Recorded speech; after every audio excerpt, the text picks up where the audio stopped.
that is going to be the choice here once again for Keria. I was thinking maybe you could also consider a Thresh, not banned in this game, and Keria's Thresh is pretty godlike, so was considering that, but it looks like they do want to kind of go down that same line of thought that we saw in game number 1, right?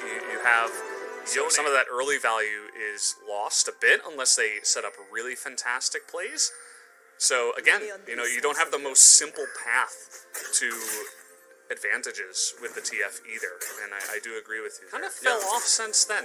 Never really did the super hard carrying since then. I'm going to have to stop this bedtime story, as we do have a nice little gank down into the bottom side. Keria very caught out here. The exhaust may be able to keep him alive, but a couple of autos will do the trick, as with the red buff. Blank actually going to take that turret shot, and the flash is not going to be good from Gumayusi. Has to cleanse as well. Was looking for that third hit onto Blank, and he does not make it happen. That is a big but I don't know about this. Look at the rotation up the bot prime means they can actually fight for this. Oh, they're going in, actually. Yellow card onto the Galio. Galio only level 4 at this point in time. LM kind of awkwardly up there. He's like, do I keep going for this, guys? And the answer seems to be no. A very aggressive rotation here from KT. That cannot be ignored from the side of T1, so they have to respect it for now. It's going to delay any... Close enough to that word there in the bot side of the pit, so... Again, this is fairly risky, but they can try to force a fight in this choke with Closer's ultimate here. Like, this is not a free defense by any means for KT Rollster. I actually think they need to respect the Yone here. They're simply going to have to give this up. Oh, what? Oh, we have a trade down on the bottom side. By the way, Hybrid going to get the one-on-one end here in the team fight. This is what I wanted to see. Doran pressuring up on the top side. Need that LM has to get up here, and no sleep because it was used to zone away KT and take down the Rift Herald. So T1 have to desperately get out of the fight. I'm just going to get away. I'm going to take a third of his health bar under turret here, just out of range. Yeah, it's not always about, like, oh, I'm going to kill the opponent. He's bringing so much pressure up to the top side. Kind of misses his ultimate and wallop there, though. A little bit unfortunate. And now he is just going to get burst down. Not really going to be able to trade this one back. So at the end of the day, he was drawing a ton of pressure. Did mess up a little bit in terms of how he handled that. Just pick up kind of a semi-free Cloud Soul. Also, baiting T1 into a fight here is not a bad play. You want to try to fight here before Vayne gets on the board. They're just going to burst down Keria. That is a fantastic stopwatch timing, though. He immediately does go down, but this isn't looking half bad for T1. They're trying to get into that backline, but here comes Hybrid, able to hit that S rank and immediately turn this one around. Took T1 a little bit too long to take down the 80 carry from the side of KT. 4,000 damage comes out from the Samira. They were going ham trying to take her out, and Hybrid shows them who's boss. Doran's positioning was perfect. They didn't know where Closer was, but it was a pretty good bet. He was going to be coming from bot side. They had vision of him in the lane, so they knew he was either going to come up that way or he's going to take the longer path. KT are just really, the map belongs to them, and this 5-man group up for T1 can't accomplish anything right now. And UCal could just destiny away. He's so free to escape. He's got Ghost right now as well. Like, how could he even kill him while he's side laning? So right now, T1 is caught between a rock and a hard place in this game. They're going to try to maybe flank. This is one way to try to do it, a big taunt into that backline, but a huge Gnar ultimate follow-up there from Doran. The damage is pretty good, but at the same time, Hybrid goes down, and now T1 desperately trying to get in there. Gumayusi able to get a pick off on the front line. Blank going very aggressive, not sure about that one. Zeus gets caught off up on the top side, and immediately, because the big engage goes on to Hybrid, who has no flash, T1 are able to turn that fight around. Yeah, the lack of flash is a huge issue for him in this big fight that ensues, and it was a really nice setup for T1 on the side. They collapse in, and their target calling is perfect. Kill Hybrid, he's out of position, he has no flash, and, you know, for sure that's what they're screaming throughout that entire fight in calm.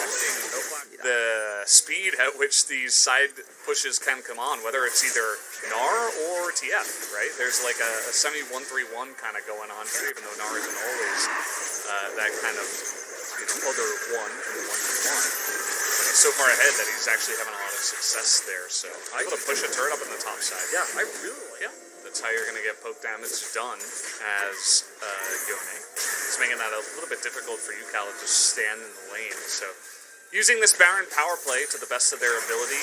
Doesn't really look like they're going to be able to crash into these inner turrets, though. They haven't been able to do significant damage to either of them in the mid or bot lanes, so it basically comes down to, you know, extra farm in the jungle. They get the Cloud Drake, as you mentioned. About 2,000 gold is the Baron power play. Miss on the ultimate here from Closer. He'll just pop back. Not a super long cooldown on that one, so I like how he is being proactive and opens up these fights. I do wonder. I think you're going to have to be very careful about how you engage if you want to play like this. You're going to see the teleport coming through. Your KT are trapped between a rock and a hard place. They're going to have to go down. Closer's coming in. He wants the ult. Yeah. He's thinking about it. You could see. He was so like, scary. Oh, I want to open up on 4 of these members. Look at the poke, actually, from Yukal and Blank. Not bad. Talked about point-and-click stuns. That's something that the rapid-fire cannon TF is going to offer to you. And if you can kind of kite it back and look for individual targets like this, actually, yeah, they're going to get the flash out of Keria. Not bad. Advanced warning. And they really need to respect Closer's ultimate. Oh boy. See, even Zeus comes in. Doran kind of gets a flailing engage there. Closer, though, does move back. They're going to try to isolate Keria here, but immediate exhaust goes down onto Doran, and he just gets burst to smithereens. Closer with his own stopwatch. They're opening up so much room here for the Vayne to just chip away and kite down one by one each member of KT. As you can see, now everything has gone wild. Hybrid all alone here, gonna look for that ultimate, gets into the backline and opens up on 2 of them. Immediately turns this fight around in a big way. Closer going to put the pressure on a Blank, but Hybrid keeps the hopes alive here. T1's still going to win in the end, as they will go for this Cloud Drake. What a play from Hybrid, though. He gave him a little bit of the runaround on red side jungle, then came into the back and gets Keria, his solo level. Okay, this might be a bit overzealous, though. Okay, well, they got the TF in the backside. This is interesting. Now KT are getting skirmishy. The Hextech Rocket Belt not going to work out there. But still able to trade 1 for 1. Not so bad, actually. Yeah, what a play fight. Well, try to build up the S rank. Yeah, and I think that if you start the Baron here, when you have vision control, you can force that fight in your favor. Closer is so ready to engage here, even over the wall if need be. And this KT really needs to do a little bit more poke damage than they are right now. Very slow on this. All right, Dominance pops here. Huge engage coming in from Closer, but immediate exhaust. That is a nice knock-up now from Keria.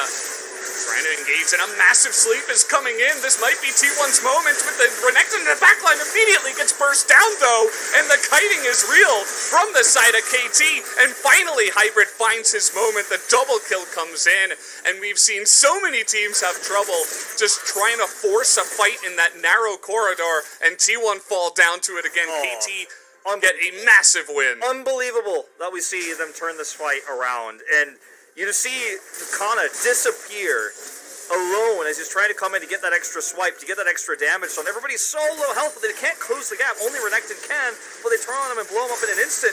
And this looks like it might be the push to end the game. Doran teleports in. T1 in a desperate defense here. They're able to come 20 seconds until Closer's back up. This might just be the game. I think it very well likely. They need to clear the minions. You can see Keria, he's desperately trying to get in the back, but we have another wave coming in, and now Elim just disappears himself. And we don't, you can see he's trying to bring the minions out of position, but one little range minion gets in range. They're going to target down the Nexus, and it looks like KT will just barely take the win. They take down the Nexus and upset T1 here 2-1 as they go wild in the team house. KT Rolster with the upset win, 2-1 here in our first Telecom War for 2021. And the crazy narrative here, the crazy stories that we're seeing across this spring season early on our first round robin just continue. We've seen issues in that series closing out games, but in this series, with the leads they had, they choked out T1. They played aggressively. They were not afraid to go in for team fights, to play defensively around choke points. And the vision control they had in so many of these fights was an unbelievable look that you have.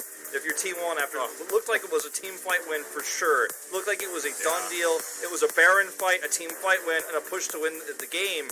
But they end up losing that fight. It's their Nexus that falls in the end. The first win for KT Rolster in a long time in Telecom War was their second